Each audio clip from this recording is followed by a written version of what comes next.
I knew something was wrong the moment I opened that old library book. A bookmark slid out, handwritten, stained, and addressed to me by name, even though I'd never touched that book before. And when I read what was written on it, my entire body went cold.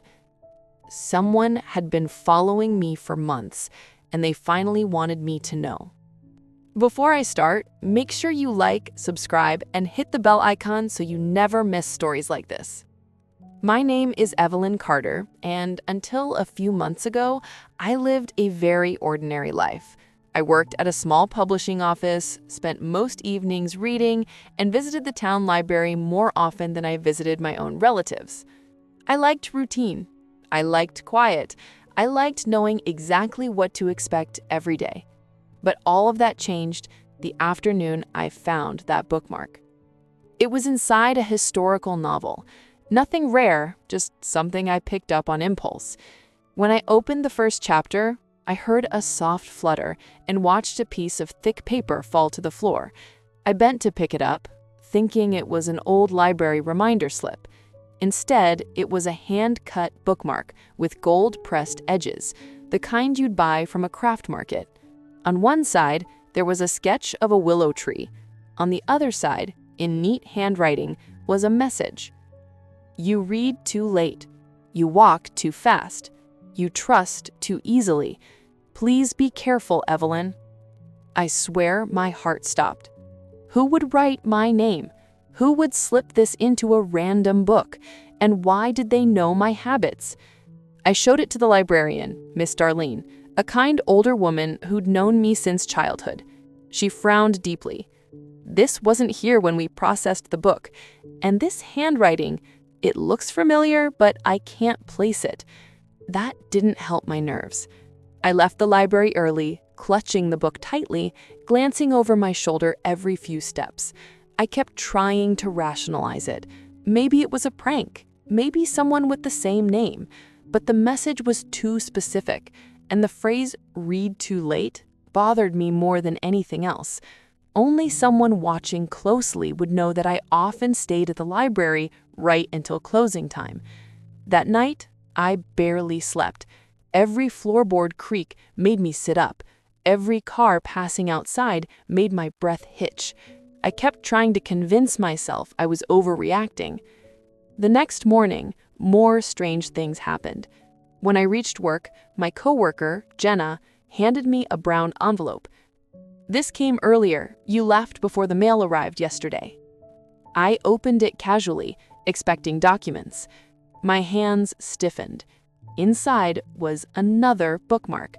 This one had a sketch of a crow, and on the back, "You ignore too much. You notice too little. He is not who you think he is." No explanation, no signature, just those words. I sat frozen for a full minute, my stomach tightening with dread. He? Who was he? And why did this person think I needed warning? That evening, I went back through every interaction of the past month. Neighbors, coworkers, the barista at the cafe next to my workplace. Nothing seemed suspicious until I remembered one thing. A man who always seemed to leave the library at the same time I did. He never spoke to me, never looked directly at me, but whenever I left, he left. I noticed him subconsciously, but had ignored it. My chest tightened with the realization. Were the messages about him? The third message arrived the next day, this time taped to my apartment door. The bookmark had a sketch of an hourglass. On the back, "Tomorrow." That was it. Just tomorrow. My fear finally overrode my denial. I took all 3 bookmarks to the police. The officer on duty took notes, asked a few questions, and suggested I stay aware of my surroundings. They promised to patrol the area, but I could tell they thought it was nothing serious. So when tomorrow came, I was tense the entire day. Every shadow looked threatening, every sound made me flinch. But nothing happened, at least not until evening.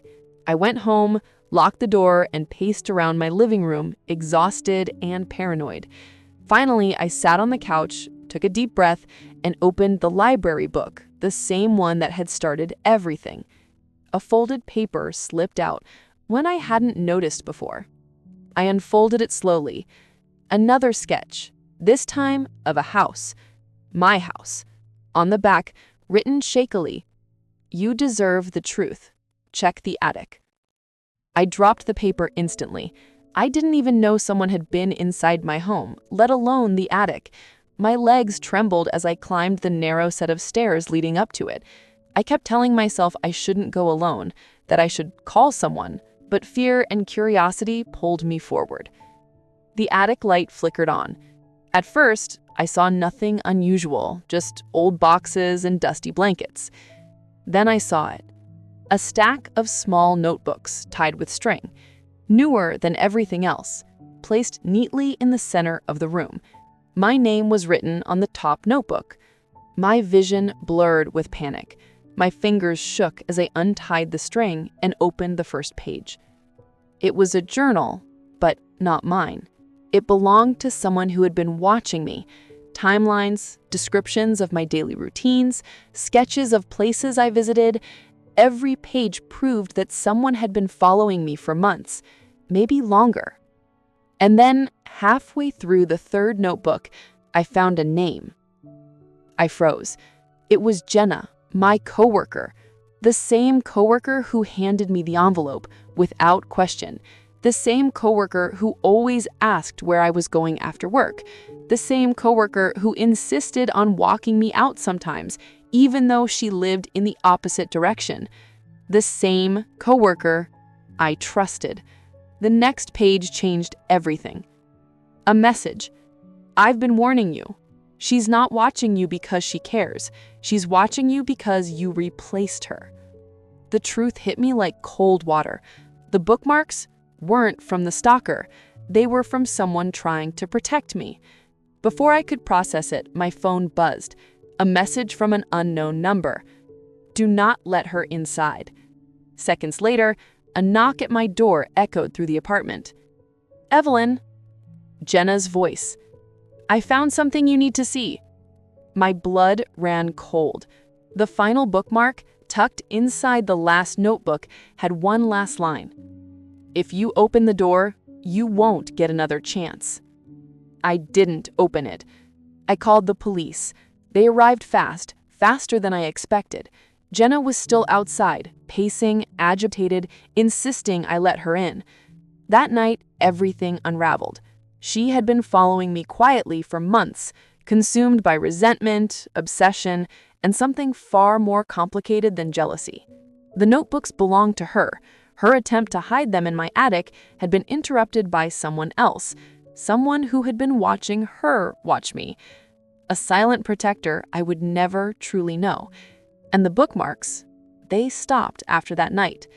But sometimes, when I'm at the library, I feel someone watching, not with danger, just making sure I'm safe.